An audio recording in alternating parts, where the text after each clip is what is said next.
umabot ng mahigit 1 million views yung ating review ng bagong Honda Beat 110 netizens. Kaya naman ngayon, napakadami nag-request na matest drive na natin siya. Kamusta nga ba to? Bago nga lang ba yung specs o pati yung performance? Tara, test drive na natin tong all new Honda Beat 110.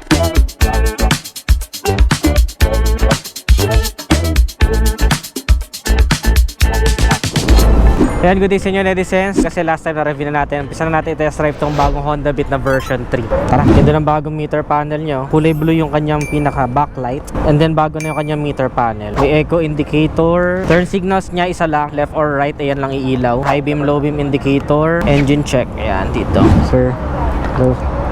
Kasama natin si Sir Sak of Makina. Okay naman po, okay naman po. Okay, kung ready na po, kindly disengage motorcycle from center stand. Let's go. Start engine.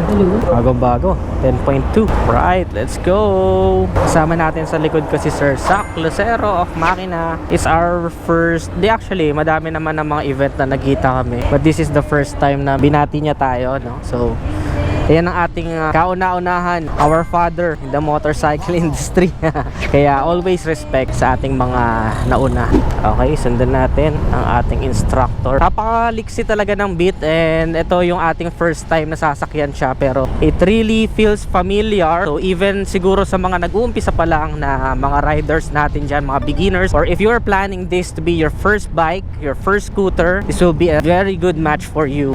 You know, yung liksi niya sa pag-take ng corners. And also, it is now 110cc. Before kasi, 110 yung tagging niya sa papers, but it is 108cc only. But for now, 110cc na talaga ang kanyang displacement. Slightly, we will feel na medyo mas responsive na siya. Ayan, even for uphills, walang kahirap-hirap. Super dali lang niyang iliko-liko. Napakasarap imaneho nito for daily, lalo na ngayon na super traffic na talaga. Ito talaga yung inyong magiging companion.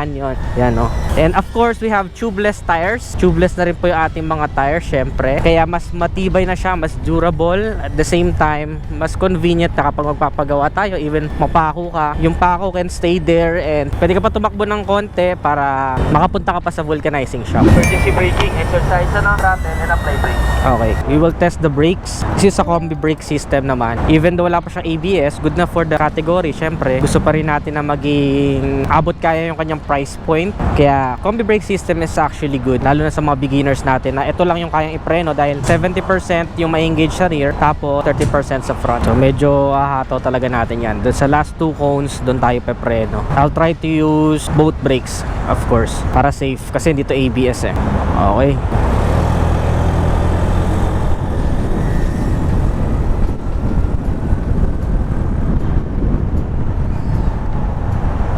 Uy, that was smooth.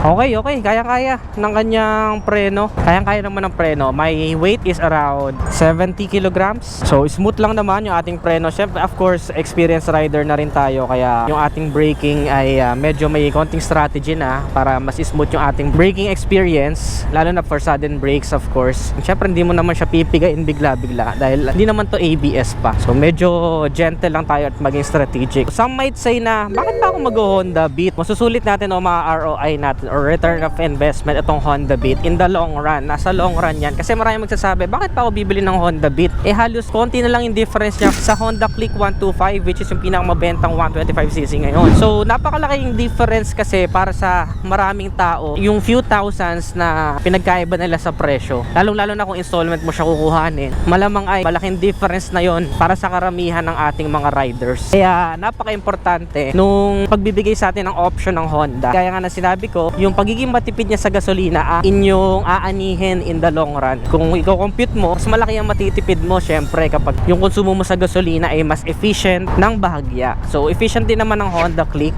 but of course mas matipid sa gasolina tong Honda Beat, diba?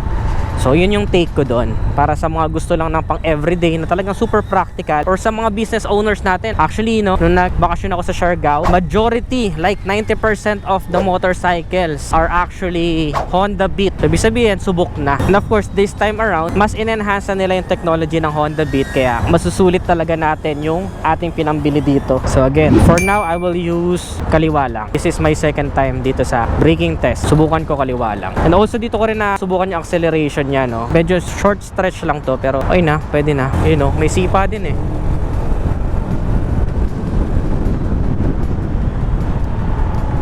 Okay, that's just one. Ito lang, kaliwa lang yon para maramdaman ko yung combi brake and pwede. Kayang-kaya, kahit kaliwa lang yung inyong gamitin. Basta of course, alalay lang ha. Huwag naman sobrang subukin ng motor dahil may limitasyon pa rin yan. Gusto ko yung handling niya. Napakasarap niyan dalhin. Lalo na ngayon sobrang traffic. Napakadali lang na itong gamitin during traffic situation. Napakagaan pa. So, good to for beginners. At the same time sa lady riders natin. Ayan no, si Madam, lady rider natin yung sa unang-una. Gamit niya yung white na Honda Beat. Talaga pwede. Lalo na sa mga short riders na kagaya ko. Pinoy height, it's good. Isa pa. Diba? Mas mabilis na facing naman tayo ngayon. For the power, it's quite decent, pero dahil automatic nga ito, no, mararamdaman mo yung konting dragging for the stock. No, yun yung aking honest na experience sa kanya. And I think across all the lineups of Honda motorcycle ay may konting ganun. Normal naman yun for an automatic scooter, syempre, na makaramdam tayo ng dragging. Lalo na kung bigla nating pipihit yung throttle ng malakas. We will experience dragging, of course. Pero stock to stock, no, even though yung mga minor na ganun na napapansin natin, pagdating sa tibay, talagang maasahan to.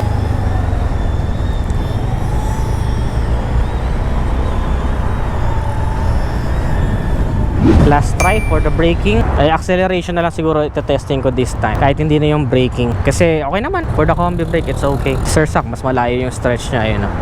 Kikita ko siya sa side mirror eh. So, dun niya gustong i-testing.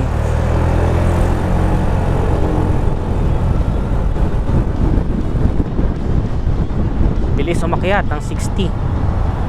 So definitely worth it ang ating combi brake system. So that's it for the test drive of the all new Honda Beat 110cc. I'm really satisfied for the SRP na ino-offer nila dito. So para sa ating mga future consumers and buyers ng Honda Beat, I'm sure ma-maximize ninyo ang sarap and yung sulit factor, pagiging matipid sa gasolina, responsiveness, yung likse, maneuverability and balance na itong motor na to. Sulit na. Thank you so much Honda Philippines, and of course dito sa kanilang Honda Safety Driving Center for this experience. I enjoyed it. So bago na rin pala yung key shutter niya, no? Of course nakakatuwa to. May bulsang maliit para sa power outlet, pero di kasya dyan smartphone mo, dito kakasya yan sa kaliwa. May kill switch din sa side stand, so pag sinide stand mo, shut off ang engine niya. At ayan na nga netizen ang ating first drive experience dito sa pinakabagong Honda Beat 110cc. Para sa presyo niyang 71,400 for this playful variant na Fighting Red, which is itong na-test drive natin. For me, na-feel ko yung slight difference from 108cc to 110cc. Nandun pa rin of course yung kilalang-kilala sa Honda Beat na pagiging maliksi niya. Very good for traffic situation, and of course para sa ating mga beginners and medyo hindi pinalad sa height, nakagaya ko ay ma-enjoy nyo itong Honda Beat dahil napakagaan, napakababa ng kanyang seat height. At the same time, ang pinaka masasabi kong return of investment ninyo in the long run ay yung kanyang pagiging matipid sa gasolina. Kayo netizen, nagustuhan nyo ba ang all new Honda Beat? I-comment nyo naman sa ibaba. Ano pang ibang motorsiklo ang gusto nyo i-test drive natin in the future? Comment your suggestions below. Kung nagustuhan nyo to, don't forget to give this video a thumbs up, subscribe. Again, thank you so much Honda Safety Driving Center for making this happen, and Honda Philippines. Again, this is Ned Adriano. Always keep it cool and ride safe always.